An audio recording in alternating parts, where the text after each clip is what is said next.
Alors, bonjour, bonsoir pour toutes les personnes qui sont ça dépend bien sûr de la température, je dirais du jour. Voilà.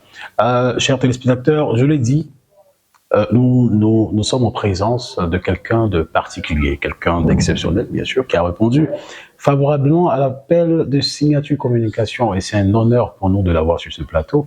Il s'agit, bon, je dis, de mon coach, voilà, mon grand frère, voilà.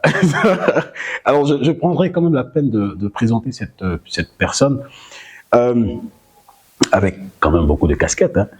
Il est conférencier motivateur, il est formateur, il est modérateur, maître de cérémonie, il est coach en prise de parole en public, il est opérateur culturel, wedding planner certifié, il est spécialiste des ressources humaines. Chers internautes, écoutez, je vous présente Monsieur Anguille Marceau de Par Votre Position. Vous pouvez bien sûr faire ça, on ne sait jamais. Voilà, merci beaucoup. Bienvenue dans notre sur notre humble plateau. Merci beaucoup. Merci pour l'invitation. Voilà, et avec notre cher King, nous parlerons de la confiance en soi. Définition. La confiance en soi est un sujet vaste, est un sujet qui touche beaucoup de personnes parce que tout le monde est intéressé par ce sujet. Il y a plusieurs définitions, mais je pourrais simplement dire que la confiance en soi, c'est la conviction, c'est avoir la conviction en soi que vous possédez les ressources pour faire face à ce qui va arriver. La confiance en soi, c'est la capacité de se jeter dans l'action sans avoir la certitude du résultat. La confiance en soi, c'est cette capacité que vous avez de vous engager dans un projet sans avoir la certitude que vous allez réussir quelque part. La confiance en soi, c'est être en paix avec soi-même, c'est être en bonne relation avec soi-même. La confiance en soi, c'est être capable de s'aimer tel qu'on est et d'affronter toutes les situations sans forcément avoir la certitude du résultat. Sans forcément avoir la certitude du résultat. Très important. Alors, nous allons encore continuer dans les questions. Ce qui est important, on aimerait quand même savoir, est-ce que le fait d'acquérir des biens ou d'être physiquement attrayant pour aider à accroître, bien sûr, la confiance en soi? Avoir de l'argent, autrement dit, ou être beau ou belle physiquement, peut jouer, peut aider, vous savez. Mais cela ne résout pas forcément le problème de la confiance en soi. Vous pouvez avoir de l'argent et ne pas avoir confiance en vous. Tout le monde peut vous trouver beau et belle, élégant ou élégante, mais vous n'avez pas confiance en vous. Par contre, si vous avez confiance en vous, le fait d'avoir de l'argent, le fait d'avoir des biens, le fait d'être beau ou belle physiquement, peut vous aider à accroître un peu plus. Mais il faut d'abord avoir la confiance en soi. Sinon, ça ne serait pas évidemment la confiance en soi. Parce qu'en réalité, il n'y a pas de confiance en soi parce qu'on a confiance en ses capacités intrinsèques. On n'a pas confiance en ses bijoux, on n'a pas confiance en son argent, on a confiance en ses capacités. Et c'est ce qu'il faut véritablement retenir. Super, super. C'est ce qu'il faut retenir. Et je continue toujours dans les questions avant, bien sûr, de passer à une autre étape de notre émission. Alors, quelles sont les causes de la perte de confiance en soi chez la grande majorité des individus? Vous savez, la plupart des personnes qui font face à une situation de manque de confiance en eux-mêmes, en réalité, doivent trouver les origines dans leur vécu. Pour certains, les origines se situent au niveau de l'enfance, parce qu'on n'a pas eu des parents, on n'a pas eu un entourage pour nous dire ce que nous devions entendre. Vous savez, c'est dans l'enfance que l'entourage, je ne veux même pas dire les parents, sème en l'enfant les graines de la confiance en lui-même. Vous savez, même un enfant qui est attendu depuis le sein de sa mère ou qui n'est pas attendu, il y a une différence. Quand vous grandissez, qu'on ne vous dit pas suffisamment que vous êtes beau, vous êtes belle, vous êtes intelligente, vous commencez à manquer de confiance en vous. Donc pour certains, ça commence depuis l'enfance. Pour d'autres, ça commence dans l'adolescence, parce qu'on a les premières frustrations, on a l'acné, on a des boutons, on a le sentiment de ne pas être beau, de ne pas être à la mesure, de ne pas être capable de, on a les premiers chagrins d'amour. Donc toutes ces choses-là peuvent créer un manque de confiance en soi. Pour d'autres, par contre, ça interviendra dans l'âge adulte, parce qu'on est brillant à l'école, mais on a été renvoyé de son premier emploi. Ça crée un choc, et ce choc émotionnel vous fait perdre confiance en vous-même. Vous êtes dans un foyer, vous n'arriverez pas à consommer le mariage parce que vous avez des problèmes avec votre libido. Cela peut créer un problème de confiance en vous-même. Vous êtes un homme qui avait eu une vie relationnelle épanouie et vous entrez dans un mariage qui échoue. Cela également peut créer un choc émotionnel et ce choc peut entraîner une baisse, carrément une perte de la confiance que vous avez en vous-même. Donc, il y a autant d'événements qui peuvent, et autant de situations qui peuvent créer ce problème. Quelles sont les causes de la perte de confiance chez la grande majorité des individus? Vous savez, la plupart des personnes qui perdent leur confiance en eux ou qui n'ont pas confiance en eux doivent chercher dans leur passé, doivent chercher dans leur vécu. Vous savez, chacun d'entre nous a connu à un moment donné de sa vie une situation, un choc émotionnel qui a fait en sorte qu'il a ou qu'elle a perdu sa confiance en elle-même. C'est la raison pour laquelle il est important de faire attention à son vécu. La plupart des personnes ont perdu la confiance en eux-mêmes depuis l'enfance. Vous savez, quand vous êtes un enfant, même que vous êtes attendu depuis le sein de votre mère, cela crée la confiance en vous-même. Quand vous grandissez dans une famille, on vous dit en permanence, tu es beau, tu es belle, tu es intelligente, ma fille, tu es grand. Ce sont des choses qui nourrissent en l'enfant, qui placent en l'enfant les semences de la confiance en lui-même. Et quand ce n'est pas le cas, et qu'on vous dit plutôt que vous êtes bête, vous n'êtes pas intelligent, vous n'êtes pas à votre place, cela crée en vous le manque de confiance en vous-même. Donc pour certains, ça a commencé depuis l'enfance. Pour d'autres, c'est intervenu au moment de l'adolescence. Parce qu'on est adolescent et qu'on commence à avoir de l'acné, on ne se sent pas beau, on ne se sent pas belle. On pense qu'on est inférieur aux autres, on connaît nos premiers chagrins d'amour. Cela également peut occasionner une baisse ou une perte de la confiance que vous avez en vous. Pour certains, cela va se produire au niveau de l'âge adulte. Vous êtes un élève qui a été brillant tout au long de votre parcours académique et puis vous êtes renvoyé pour la première fois de votre vie pour incompétence ou insuffisance de résultats. Cela peut créer une baisse ou une perte de la confiance que vous avez en vous-même. Vous êtes un entrepreneur, vous avez lancé un grand projet que vous pensiez être prospère et puis au final, vous échouez, vous faites faillite, vous vous retrouvez endetté. Pour certains, à la porte de la prison, cela peut créer une perte ou une baisse de votre confiance en vous. Vous êtes un homme marié et dans votre foyer, vous connaissez des difficultés, vous avez du mal à faire face à vos obligations familiales parce que vous avez des problèmes de santé.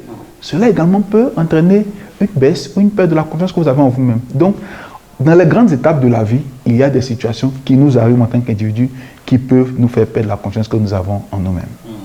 Très intéressant. Alors, avant de continuer, j'ai tellement de questions à poser. Mais on va quand même les mettre en stand-by, et on revient tout à l'heure après la pub. Vous êtes une belle et jeune dame et vous voulez vous inscrire en tant que hôtesse d'accueil dans une structure sérieuse et compétente, n'hésitez surtout pas à contacter Signature Communication, la signature de l'excellence. Alors, de retour sur ce plateau, je l'ai dit, cette émission, écoutez, on l'a dit depuis le début, elle se verra très riche, très intéressante. Et nous continuons dans nos questions avec notre cher coach, notre cher mentor, notre king, Marceau Anguy. Alors, cher coach, rapidement avec la question suivante, comment faire pour avoir confiance en soi? Il y a plusieurs moyens pour avoir confiance en soi. Il y a plusieurs techniques pour avoir confiance en soi. Mais s'il y a quelques astuces que nous pourrions donner, la première d'entre elles serait de vous interviewer vous-même. Apprenez à sortir avec vous-même, comme j'aime à le dire. De la même manière que vous voulez sortir avec une jeune fille, que vous lui posez 10 000 questions pour savoir qui elle est, il faut apprendre à vous interviewer vous-même, à savoir qui vous êtes, qu'est-ce que vous voulez dans la vie, quelles sont vos aspirations, quelles sont vos ambitions, quelle est votre vision. Comment est-ce que vous voulez y arriver? En répondant à ces questions-là, vous allez mieux vous connaître, vous allez mieux vous cerner et vous allez mieux vous apprécier parce que beaucoup de gens, en fait, ne se connaissent pas véritablement. C'est la cause de beaucoup de leurs problèmes. Le second point également qui est important à savoir, ou du moins qui est important à faire, c'est d'apprendre à exprimer ses émotions. Vous savez, beaucoup de gens ont la tendance à refouler leurs émotions. On se retient de pleurer, on se retient de rire parce qu'on a envie de paraître ou on n'a pas envie de présenter certains visages de nous. C'est une erreur. Il faut exprimer vos émotions telles qu'elles viennent. Vous avez envie de rire, riez. Vous avez envie de pleurer, pleurez. Vous avez envie de danser, dansez. Cette capacité à exprimer vos émotions va vous permettre d'être en paix avec vous-même, d'être plus équilibré parce que vous êtes plus accessible, plus expressif et donc plus compréhensible avec vous-même. Le troisième point qui est également important pour nous, ça va être de vous libérer du jugement des autres. Vous savez, beaucoup de gens se préoccupent de qu'est-ce que les gens pensent de moi, qu'est-ce que les gens disent de moi, et ils sont constamment en recherche de l'approbation, de la validation des autres. Le conseil que j'aimerais vous donner, c'est de vous dire à vous-même ce que vous aimeriez que les autres vous disent à vous. N'attendez pas qu'on vous dise que vous êtes beau, dites-le à vous-même. N'attendez pas qu'on vous dise que vous êtes intelligent, dites-le à vous-même. N'attendez pas qu'on vous dise que vous êtes brillant, dites-le à vous-même. Je suis brillant, je suis intelligent, j'ai la capacité de, je peux, je vais réussir. Ce sont des choses qui vont vous aider. N'attendez pas que les autres le fassent pour vous. C'est ça. Le dernier point, il y en a beaucoup d'autres, c'est d'accepter vos talents. Vous savez, très souvent, vous parlez, les gens vous disent, mais tu chantes bien, je vois que tu chantes bien, vous faites, ouais, vraiment, je me débrouille. Non, c'est de la fausse humilité et en réalité, vous êtes en train de refouler ce que vous avez véritablement. Dites simplement, merci, merci pour le compliment, merci pour l'appréciation. Même si vous ne le pensez pas, acceptez ce compliment-là. C'est une façon également de valoriser vous-même ce que vous savez. On pourrait continuer encore sur d'autres plans, voilà, mais voilà également les principaux éléments. Je pourrais même ajouter, autant vous donner, accepter de recevoir. Beaucoup de gens perdent la confiance en eux parce qu'ils ne sont pas capables de demander de l'aide. Ils aiment donner, ils aiment apporter aux autres, mais ils ont peur de demander de l'aide. Vous savez, une personne qui a confiance en elle-même est consciente qu'elle ne peut pas tout faire. Par conséquent, si j'ai des problèmes en communication, je demande à Ronnie de m'aider. J'ai des problèmes pour gérer mon digital, je demande à une autre personne de m'aider. Si j'ai des problèmes dans ma capacité à m'exprimer en parlant en public, je demande au coach Massangui de m'aider. Donc il faut être capable de demander de l'aide. C'est aussi ça, avoir confiance en soi. Super, super. Mais écoutez, ça m'amène encore à poser une autre question. Je ne sais pas si ça sera la dernière question, mais on a envie de continuer. Voilà. Alors la question qui suit, c'est quelles sont les habitudes que nous devons peut-être développer tous les jours, toujours dans le cadre d'avoir confiance en soi. Quelles sont les habitudes qu'il faut? En termes d'habitude, nous pourrions revenir sur ce qui a été dit plus tôt. Donc on pourra ajouter ce qui a déjà été dit avant. Mais ce qu'il faut également ajouter, c'est que vous devez développer des habitudes. Et l'une des habitudes, par exemple, c'est d'apprendre à valoriser vos idées. Vous savez, plusieurs personnes gardent ce qu'elles savent, gardent ce qu'elles peuvent dire, parce qu'elles ont envie que la chose soit extraordinaire, que ce soit un avis particulier. Non. Apprenez à dire ce que vous ressentez. Apprenez à dire ce que vous pensez. Cette habitude-là va vous permettre d'être à l'aise avec ce que vous-même vous croyez. Et vous serez capable de le dire en toute occasion et en toutes circonstances. Donc il faut apprendre à valoriser vos idées et à vous dire que ce que vous dites est important. L'une des habitudes, c'est de pouvoir toujours exposer vos faiblesses. Il faut maîtriser déjà vos défauts. Il faut savoir que vous n'êtes pas capable de, que vous êtes colérique, que vous êtes impatient, que vous êtes... Vous savez, il y a des défauts que nous avons, pas que nous chérissons, mais que nous avons. Et exposer cela, c'est être capable de dire aux autres, je suis humain, C'est clair. je suis équilibré, j'ai également des faiblesses. Quand les gens le font, ou du moins quand on a peur de le faire, on pense que les autres vont nous juger, bien au contraire.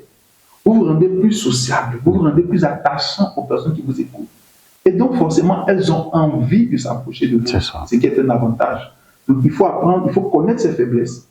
Il faut savoir les présenter au mieux même les exposer. Un des éléments qui est important, c'est cette capacité-là à acquérir de l'expérience sociale. Vous savez, quand vous voyez des gens qui serrent facilement des mains, vont facilement au contact des gens, vous avez l'impression que c'est quelque chose qui s'est fait du jour au lendemain. Non. C'est une habitude qui a été développée parfois sur des années, sur des semaines, sur des mois. Il faut donc la développer. Vous avez une opportunité de prendre la parole en public, ne la ratez pas. C'est là. Yes. Vous avez une opportunité de rencontrer quelqu'un que vous ne connaissez pas mais que vous appréciez, allez à sa rencontre, posez-lui des questions, serrez-lui la main, abordez-le. Cette pratique-là va vous permettre d'être plus à l'aise avec les situations entre guillemets dites inconfortables. Le dernier point que j'aimerais aborder, c'est la capacité de toujours aller de l'avant. Super. Vous savez, plusieurs personnes connaissent des problèmes dans la vie, elles connaissent des échecs, elles tombent. Mais il y en a qui ne se relèvent pas parce qu'elles sont constamment en train de se remettre en question. Mais l'habitude que vous devez développer, c'est l'habitude de toujours aller de l'avant. J'ai commis une erreur, j'apprends de mon erreur, j'avance. J'ai connu un échec, j'apprends de mon échec, j'avance. C'est ça. J'ai chuté, j'apprends de ma chute, j'avance. Ouais. Prenez l'habitude de constamment aller de l'avant. Sortons de la culpabilité. Exactement. Waouh. Ça donne envie de continuer, mais bon, écoutez, l'émission, je ne dirais pas l'émission tire à sa fin, mais on aimerait quand même demander à notre cher coach Est-ce qu'il y a un appel à lancer? Est-ce qu'il y a un conseil à donner à nos chers internautes, à toutes les personnes qui nous suivent, que ce soit à Abidjan, à l'intérieur d'Abidjan, hors de la Côte d'Ivoire, sur la confiance en soi? J'aimerais tout simplement dire à ceux qui nous écoutent, à ceux qui nous suivent, que vous devez avoir confiance en vous. Vous devez retrouver la confiance en vous si vous l'avez perdue. Et vous devez tout faire pour la conserver parce que vous en avez besoin pour réussir. Peu importe le milieu dans lequel vous évoluez, peu importe l'activité dans laquelle vous êtes, peu importe vos ambitions, peu importe vos rêves et votre vision, vous devez être capable d'avoir la confiance en vous-même si vous voulez devenir les personnes que vous êtes appelés à devenir. Donc, ne restez pas dans votre zone de confort, sortez, demandez de l'aide, renseignez-vous, apprenez auprès des personnes qui peuvent vous aider et faites en sorte que la confiance en soi soit une capacité, sinon une valeur que vous avez, que vous possédez. Donc, vous puissiez devenir ces personnes-là dont le monde entier attend la révélation. Yes. Merci beaucoup, cher coach. Alors, il est ouvert, il est là, il est libre pour toutes les personnes qui souhaiteraient, bien sûr, entrer en contact avec lui pour des conseils, pour des coachings. Eh bien, nous allons peut-être conclure en disant, avec ce que nous avons retenu, que la confiance en soi est essentielle pour réussir dans tous les aspects de la vie. Alors, nous étions en compagnie de notre très cher invité, Monsieur Marceau Anguille, nous appelons le King. Merci d'avoir répondu favorablement à l'appel de Signature Communication. Et on se dit à très bientôt pour une nouvelle émission et notre sujet à débattre.